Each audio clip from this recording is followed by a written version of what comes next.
Hello everyone, welcome to my YouTube channel. आप सभी का स्वागत है हमारे आज के इस वीडियो में। और फ्रेंड्स, इस वीडियो में बात करेंगे दो इंपॉर्टेंट अपडेट हैं। एक रेलवे ग्रुप डी एस्पायरेंट के लिए है, दूसरा एएलपी की न्यू वैकेंसी के रिगार्डिंग है। देखो, ये बात तो लगभग सभी जानते हैं कि रेलवे में सबसे ज़्यादा जो शॉर्टेज है और सबसे जो बड़ी वैकेंसी है वो एएलपी और टेक्नीशियन की है। और जब आपकी न्यू वैकेंसी आएगी, जो न्यू रिक्रूटमेंट आएगा, उसमें सबसे पहले एएलपी टेक्नीशियन का ही जो नोटिफिकेशन है वो आने के चांसेस है। लेकिन ये चीज़ें थोड़ी सी और कन्फर्म हो जाती है। एक नोटिस यहाँ पर सामने आया है, उसको देखने के बाद आपको भी ये बात लगभग कंफर्म हो जाएगी कि सबसे पहले जो है एएलपी की वैकेंसी आपको देखने को मिल सकती है। क्योंकि रेलवे में कई तरह के जो इंटरनल काम है वो लगातार चलते रहते हैं। तो क्या है पूरा अपडेट आपको इस वीडियो में दूंगा। उससे पहले चैनल को सब्सक्राइब करके बेल आइकन को प्रेस करना ना भूलें।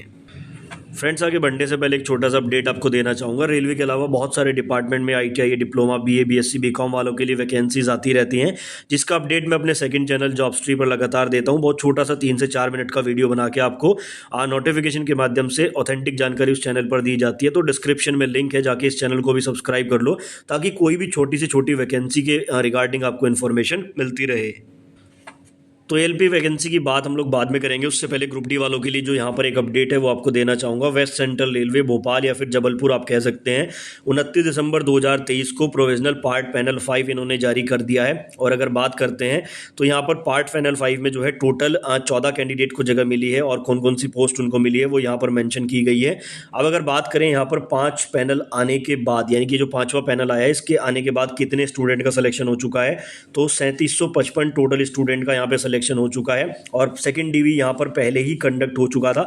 यानी कि आप कह सकते हैं कि सेकंड डीवी के बाद और 5 पैनल आने के बाद 3755 कैंडिडेट का सिलेक्शन यहां पे हो चुका है। अगर बात करें नंबर ऑफ वैकेंट पोस्ट की, तो 200 से ज्यादा पोस्ट अभी भी यहां पर वैकेंट है। यानी कि अगर आप लोग भोपाल से बिलोंग करते हैं और बाउंड्री मार्क्स आपके हैं, तो थर्ड डीवी यहां पर कंफर्म है। यानी कि कुछ दिन बाद आपको थर्ड डीवी भी यहां से देखने को मिलेगा। और जो स्टूडेंट बाउंड्री मार्क्स पर है उनका यहां पर सिलेक्शन थर्ड डीवी में हो जाएगा। तो ये ग्रुप डी वालों के लिए एक अपडेट आया था। अब चलिए बात कर लेते हैं एएलपी वैकेंसी की। तो देखिए, आप लोगों को पता होगा समय समय पर रेलवे में जो है इंटरनली बहुत सारे काम चलते रहते हैं। कुछ यहाँ पर पहले भी ऐसे नोटिसेस या इंटरनल नोटिसेस सामने आए हैं, जिसमें न्यू वैकेंसी के रिगार्डिंग या तो डाटा मांगा गया है या फिर न्यू वैकेंसी के रिगार्डिंग जो है प्रोसेस वहाँ पे दिखाई दिया है। अभी यहाँ पर आपको पता होगा, अभी जो है अगर मैं बात करूँ, 26 दिसंबर 2023 को मिनिस्ट्री ऑफ रेलवे की तरफ से एक सर्कुलर जारी किया गया था सभी जनरल मैनेजर को। और इसमें कहा गया था कि टाइमलाइन एक सेट की जाए ऑन रिक्वेस्ट ट्रांसफर के लिए। यानी कि पहले क्या होता था कि जब भी कोई ऑन रिक्वेस्ट ट्रांसफर लगाता था तो उसमें कुछ भी कंफर्म नहीं होता था, वो 2 साल में होगा, 3 साल में होगा, 4 साल में होगा। अभी यहाँ पर एक टाइमलाइन इन्होंने सेट कर दी है।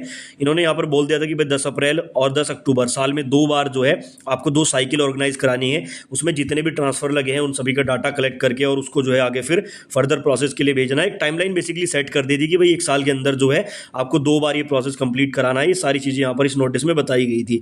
अब जैसा कि ये नोटिस आया था, इसके बाद यहाँ पर उत्तर पश्चिम रेलवे की तरफ से 28 दिसंबर 2023 को एक और नोटिस जारी किया गया है। और इसमें अगर हम लोग देखें, विषय में कहा गया है कि सहायक लोको पायलट के पद पर अंतर रेलवे स्थानांतरण के संबंध में। यानी कि जो एएलपी है उनकी स्पेशली यहां पर बात हो रही है। और उसमें जितने लोगों ने, यानी कि जितने भी एएलपी ने ऑन रिक्वेस्ट ट्रांसफर लगाया हुआ है, उसके रिगार्डिंग यहां पर इंफॉर्मेशन दी गई है। अब यहां पर ये जो भी लिखा हुआ है, मैं सिंपल लैंग्वेज में आपको बताता हूं। इन्होंने ये कहा है, पहले क्या होता था कि जैसे कोई यूआर का कैंडिडेट है, उसने अगर ऑन रिक्वेस्ट ट्रांसफर के लिए रिक्वेस्ट डाली हुई है तो वो यूआर की ही सीट पर जाता था। ऐसा यहां पर एक रूल होता था, बेसिकली एक बाउंडेशन होती थी। अभी इन्होंने क्या कहा है कि भाई हम इस बार एक छूट दे रहे हैं कि टोटल जितने भी यहां पर ऑन रिक्वेस्ट ट्रांसफर लगे हैं, कैटेगरी को आप इग्नोर करो, चाहे वो यूआर से है, ओबीसी से है, एससी एसटी से है, उसको इग्नोर करो। और टोटल जितने भी यहां पर ट्रांसफर लगे हुए हैं उनको प्रोसेस कराओ। यानी कि एएलपी के लिए स्पेशली बात हो रही है। एएलपी के जो ट्रांसफर है उसको जल्दी कराने के लिए यहां पर ये एक जोन ने पर्टिकुलर ऐसा नोटिस जारी किया है। ये बाकी जोन में भी आएगा धीरे धीरे, लेकिन अभी एक जोन में है। अब इससे क्या संकेत मिलता है? इससे संकेत मिलता है कि देखो, जितने भी एएलपी हैं जिन्होंने ट्रांसफर लगा रखे हैं, फटाफट उनके जो ट्रांसफर है उनको कंप्लीट कराया जाए, कैटेगरी को इग्नोर करके। ठीक है, ये बात इन्होंने साफ बोली है कि इस बार हम इसमें पूरा रिलैक्सेशन दे रहे हैं, कैटेगरी को इग्नोर करते हुए आप लोग जो है इन ट्रांसफर को कंप्लीट करो। ऐसा क्यों बोला जा रहा है? क्योंकि देखो, एएलपी के जितने ट्रांसफर होंगे वो पहले हो जाएंगे, उसके बाद जो वैकेंट पोस्ट बचेगी उसका एक करेक्ट डाटा इनको मिल जाएगा।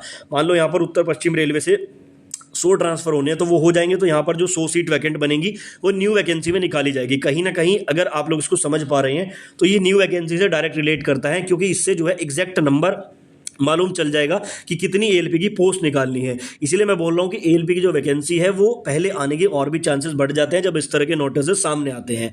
आपकी इस बारे में क्या राय है कमेंट बॉक्स में जरूर बताएं। बाकी कोई भी अपडेट आता है आपको सबसे पहले दूंगा, इसलिए चैनल को सब्सक्राइब करके बेल आइकन को प्रेस कर लेना।